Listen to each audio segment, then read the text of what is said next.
तरह की भगदड़ की तस्वीरें आई कल, जब आप प्रहार देख रहे थे कल, उसी समय भगदड़ की वो तस्वीरें आई जिसने सबको हिला कर रख दिया। सब हैरान हो गए कि ये तो जश्न की तस्वीरें थी, ये मौत का तांडव कैसे यहाँ होने लगा। जश्न की तस्वीरें मौत के तांडव में कैसे बदल गई, सभी हैरान थे। जरा आप समझिए, एक तरफ जश्न का माहौल चल रहा था, दूसरी तरफ लोगों को कुचला जा रहा था, भगदड़ मच गई थी, आपाधापी की स्थिति थी। और हैरानी की बात यह होती है कि ऐसा लगता है कि विक्ट्री परेड पर एक तरह से वीआईपी कल्चर ने इसे हाईजैक कर लिया था, क्योंकि डिप्टी सीएम पहुंच गए थे, सीएम पहुंच गए थे और पूरा अमला उनके आगे पीछे डोल रहा था। किसी को जनता की कोई नहीं पड़ी थी, ऐसा लग रहा था। और आप समझिए कि एक तरफ लोगों की जानें जा रही थी और अंदर सेल्फी लेने की होड़ चल रही थी, अंदर स्टेडियम के अंदर सेल्फियां ली जा रही थी और यहाँ लोगों की जानें जा रही थी। ये हुआ है बेंगलोर में। जरा 5 तस्वीरें देखिए। तस्वीरें 5 इसलिए देखना आपके लिए जरूरी है क्योंकि लाखों की भीड़ थी। 1-2 लोग नहीं थे, 1000, 2000, 10,000 लोग नहीं थे, 50,000 लोग नहीं थे, लाखों लोगों की भीड़ थी और लाशों पर भीड़ दौड़ पड़ी। क्यों दौड़ पड़ी? क्योंकि पुलिस का लाठीचार्ज हो गया। गेट नंबर 7 बताया जा रहा है जहां पर यह भगदड़ मची और हालात इतने बेकाबू हो गए कि लोग गाड़ियों पर, पेड़ों पर खड़े हो गए, क्योंकि हर कोई देखना चाहता था, स्टार्स को देखना चाहता था। लेकिन असंवेदनशीलता की हदें तब पार हुई जब बाहर लाशें पड़ी हुई थी और अंदर सेल्फी ली जा रही थी। अब सवाल यही है कि ये बदइंतजामी हुई कैसे। जरा 2 तस्वीरें देखिए। 2 तस्वीरें इसलिए जरूरी हो जा रही हैं क्योंकि इन 2 तस्वीरों के जरिए आप पूरा एक तरह से निचोड़ समझिए इस खबर का कि स्टेडियम के बाहर मातम का माहौल है, लोग अपनों को खोज रहे हैं, कोई कुचला गया है, कोई गंभीर स्थिति में है। वहीं दूसरी तरफ स्टेडियम के अंदर जश्न चल रहा है, कोई सेल्फी खींच रहा है, वीआईपी कल्चर हावी दिख रहा है। और ऐसा लग रहा है कि कर्नाटक सरकार ने इस विक्ट्री परेड को पूरी तरह से हाईजैक कर लिया। आप तस्वीर देख रहे हैं, आपको समझ में आ रहा होगा कैसे तमाम नुमाइंदे सरकार के, सीएम और डिप्टी सीएम से लेकर हर कोई यहां पर मौजूद था। चलिए हुआ क्या है पहले आपको बता देते हैं। आरसीबी की जीत के बाद बेंगलुरु में विक्ट्री परेड निकाली गई। वो तस्वीर देखी। चिन्नास्वामी स्टेडियम में जश्न की भी बड़ी तैयारी थी और चिन्नास्वामी स्टेडियम में 35,000 की कैपेसिटी है। कैपेसिटी 35,000 की है, यह बात याद रखिएगा। लेकिन स्टेडियम के आसपास 2 से 3 लाख फैंस जुड़ गए और ये एक कहें आंकड़ा, ये एक अंदाजा है, हो सकता है इससे ज्यादा हो। और आप समझिए कि स्टेडियम के गेट नंबर 7 पर उसके बाद भगदड़ जैसे हालात बन गए। फैंस पर पुलिस ने लाठीचार्ज कर दिया हालातों को नियंत्रण में करने के लिए, लेकिन भगदड़ में 11 मासूम लोगों की जान चली गई। इस हादसे में 33 से ज्यादा लोग घायल हुए हैं और स्टेडियम के बाहर मौतें चल रही थी और स्टेडियम के अंदर जश्न चल रहा था। सीएम और डिप्टी सीएम सेल्फी ले रहे थे। आईपीएल ट्रॉफी उठाते हुए डिप्टी सीएम की तस्वीर यहां आप देख रहे हैं। ये कल की ही तस्वीर है कि जब भगदड़ हो रही थी और उस वक्त वो आईपीएल की ट्रॉफी हाथ में उठाकर पोज कर रहे थे। ये हालात थे। जरा अगली तस्वीर आपको दिखाते हैं। तस्वीर दीजिए। ये देखिए, ये जो जूते चप्पल आप देख रहे हैं ये कल के हैं। ये कल का पड़ा हुआ है यहाँ पर। इतने लोगों के जूते चप्पल पड़े हैं जो भाग गए। उस समय भगदड़ जब मची तो इंसान कुछ नहीं देख पाता, अपना कोई सामान नहीं देख पाता और अपनी जान बचाने के लिए भागता है और वही हुआ है। ये तबाही के निशान है। ये बता रहे हैं कि किस तरह के हालात बने हुए थे। ये तस्वीर अपने आप में बता रही है कि किस तरह की स्थिति उस वक्त खड़ी थी। चलिए अब आपको बताते हैं वहां पर ये जो सब कुछ पड़ा है वो किस तरह से पूरी कहानी कल की घटना की बयां कर रहा है। हमारे सहयोगी की रिपोर्ट देखिए।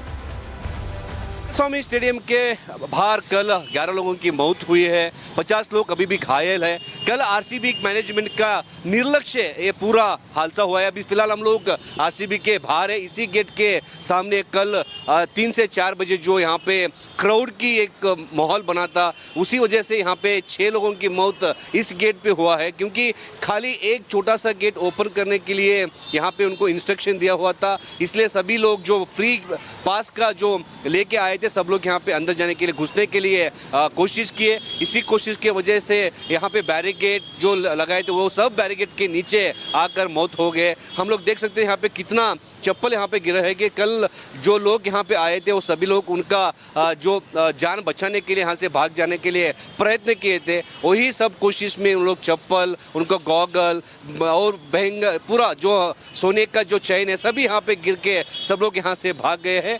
फिलहाल यहाँ पे 11 लोगों की मौत हो गई है और 50 लोगों की घायल हो गए। उन लोगों को भी अस्पताल में उनको ट्रीटमेंट देने का काम भी चल रहा है, मगर अभी तक आरसीबी मैनेजमेंट इसका जो जिम्मेदार है अभी वो कोई भी रिएक्ट नहीं किए है।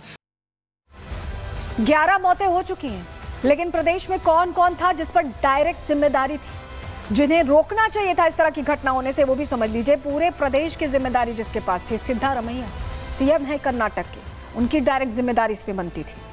दूसरा चेहरा डीके शिव कुमार थे, जो बार बार दिख भी रहे थे यहाँ पर। एक तरह से जो जश्न चल रहा था उसमें बार बार दिख रहे थे। डिप्टी सीएम है कर्नाटक की, इनकी डायरेक्ट जिम्मेदारी थी इस पूरे कार्यक्रम को सही से आयोजित करने की। जी परमेश्वर प्रदेश की पुलिस की पूरी जिम्मेदारी संभाल रहे थे। इनकी जिम्मेदारी ये थी गृह मंत्री की कि वो एक एक चीज देखें कि पुलिस की तैनाती है कि नहीं। अगला चेहरा जी जगदीशा थे, जो कि डिप्टी कमिश्नर हैं बेंगलुरु अर्बन के। उनकी जिम्मेदारी थी कि पुलिस महकमा अलग अलग जगहों पर तैनात रहे, अगर भीड़ अनियंत्रित हो रही है, क्राउड मैनेजमेंट सही से करें, जिससे मिसमैनेजमेंट की स्थिति ना बने। लेकिन किसी ने जिम्मेदारी नहीं ली, सब फोटो ऑप करते दिखाई दिए। कोई ट्रॉफी लिए खड़ा है, कोई खिलाड़ियों को ग्रीट कर रहा है, कोई अधिकारी लगा हुआ है सीएम और डिप्टी सीएम क्योंकि पहुंचे हुए प्रोटोकॉल फॉलो करने में लगा हुआ है। ये हालात बने हुए थे।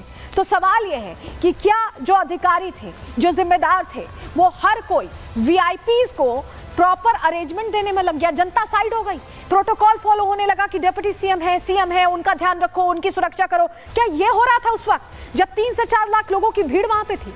स्टेडियम में सीएम और डिप्टी सीएम मौजूद थे, हमने आपको तस्वीर भी दिखाई, और सरकारी अमला प्रोटोकॉल फॉलो करने में लगा था। उनकी जिम्मेदारी है ये, उन्हें फॉलो करना पड़ता है। सीएम और डिप्टी सीएम की सुरक्षा में जवान लगे हुए थे। प्रोटोकॉल के तहत डीएम भी वही रहे होंगे, क्योंकि प्रोटोकॉल ये कहता है कि डीएम की मौजूदगी वहीं रहनी चाहिए। पुलिस के वरिष्ठ अधिकारी भी वहीं रहे होंगे जहां पर सीएम और डिप्टी सीएम रहे होंगे। स्टेडियम के बाहर लाखों की भीड़ थी और भीड़ काबू करने के लिए पुलिस नाकाफी रही।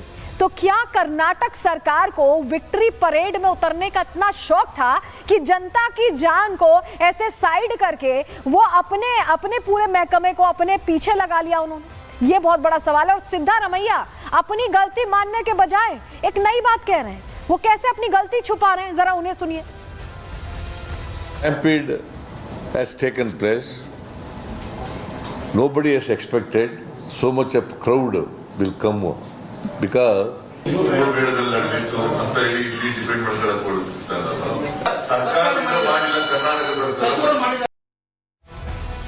तो आपने सुना क्या कह रहे हैं कि महाकुंभ जैसे आयोजनों में ऐसी घटनाएं होती रहती हैं। मैंने तब भी खेद नहीं जाहिर किया था, या मैंने तब भी सवाल नहीं पूछे थे। अपने आप को प्रोटेक्ट करने की कोशिश करें। महाकुंभ से ये कंपैरिजन कर रहे हैं जिसमें 66 करोड़ लोग पहुंचे थे। ये 3 से 4 लाख की भीड़ थी, उससे ये कंपैरिजन कर रहे हैं। और जरा कंपैरिजन कर कैसे रहे हैं, जरा तस्वीर देख लीजिए। ये दोनों तस्वीरें हैं।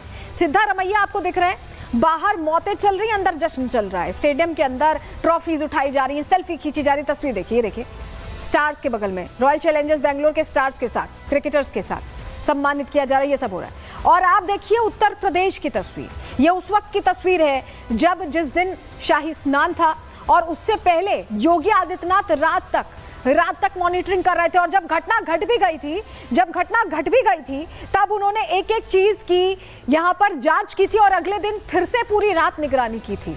तो ये कंपैरिजन क्यों करना पड़ा है सिद्धारमैया को? खुद की इमेज बचाने के लिए या अपनी गलती छिपाने के लिए?